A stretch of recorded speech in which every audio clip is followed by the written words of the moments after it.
Hi to all, myself Durga Devi, nursing tutor, E.S College of Nursing. So today we are going to discuss about the topic is assessment of sick child. So assessing a sick child is very important because it involves the structured approach starting with the quick scanning of the children's general appearance, breathing and circulations, because it is the main three things is important to identify the defect in the children's. So that's why in the pediatric assessment triangle that indicates that appearance, breathing and circulation, followed by the detailed history and the physical examination and then ongoing assessment to monitor their condition.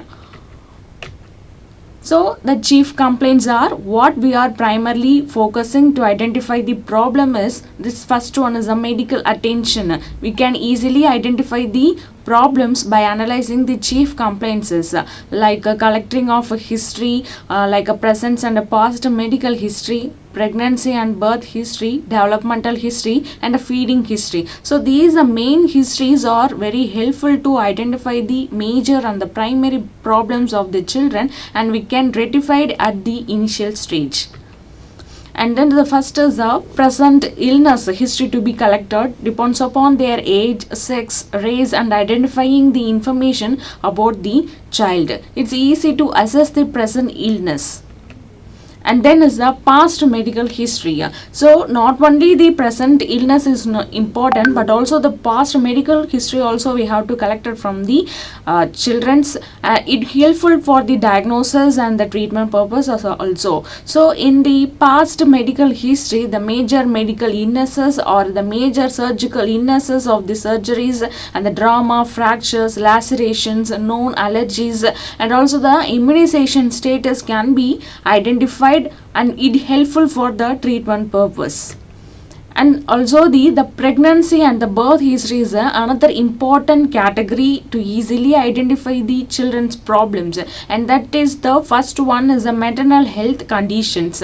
So the woman is having any diabetics during the pregnancy or any hypertension or toxemia or any renal disease or any drug abuses like alcohol, smoking, medication, that can also leads to the problem creating in the children's by the birth itself.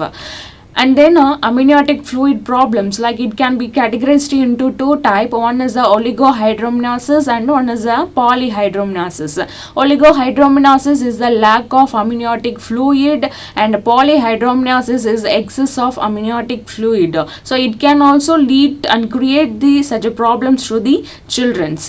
And then the rupture of membranes, so that the premature or the prolonged rupture of membranes or in the cesarean delivery, that is a previous or the current cesarean delivery, or in the family history of like conditions like cystic fibrosis, sickle cell anemia or any diseases or type 2 diabetes and expected date of delivery, that is shortly called as the EDD. So asking about the first day of the last menstrual period, that is LMP, it helps to calculate the EDD and the gestational age. So these are the some of the complication, and we have to collect the history from the mother to rectify the problem and identify the what are the problems that children may have.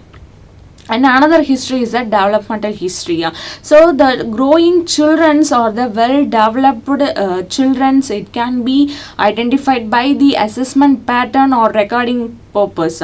So children are in the physically, mentally and the emotional growth and milestones from birth onward, including achievements like sitting, walking, talking and schooling. It is crucial for understanding the child development and identifying the potential concerns or the delay.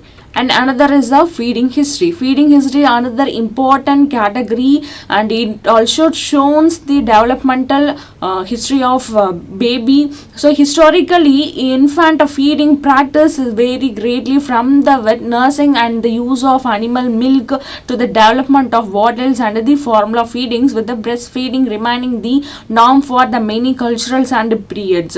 So we have to initiate that the breastfeeding importance to the mother and benefits, how it can be helpful for the development of baby in the during the feeding period. And another most important thing is a family history. So the illnesses or any disease condition that can be automatically transformed from the mother or any type. So illnesses like cardiac diseases like hypertension, stroke, diabetes, cancer, mental retardation, congenital anomalies, chromosomal abnormal problems. So some of these kinds are the having a major risk of transferred from one generation to another generation. And the social history. So the composition of a family, primary caregiver, occupation of parent, living situations and conditions, such as in a social history the families depend upon their family type composition. It may be a nuclear or the joint family, and occupation of parents also they may creating some any nutritional problems or any hygienical problems. And also the living situation, environmental cleaning is also very important for the growth of children. Another is a physical examination. So another the major thing is the physical examination. We can easily find out the problems and chief complaints of children by doing the physical examination. Physical examination differ from the adult. It not same for the all the age group. So it is mostly different from the adult and the pediatric. So the order of examination should be done from the at least distressing to the most distressing. So use the retraction techniques while the children are not cooperating while doing the physical examination, such as cartoon therapy, clone therapy, or like that diversional therapy we used to play with the child and make a physical examination. Understand the developmental stages impacted on the child responses. So another thing is that at last it is a vital signs, but it's the most important thing. We have to easily find out the baby problems. So not the normal level differ from the adult and vary according to the age group. In the vital signs, the adult ratios are different from the pediatrics. So in the heart rate, auscultations or palpate, the apical pulse and palpation of the femoral pulse can be used in the infant. And in the respiratory rate, observe for a full 1 minute while using the BP cuff. It should be 2/3 width of upper arm. Growth parameter we can use to identify the growth of baby, and the growth curve like weight, height measures can be easily assessed. And also the occipital frontal circumference can be easily we can identified. So at last in the assessment of sick child, we can categorize these things and we can easily find out the problems what the children is having. Thank you.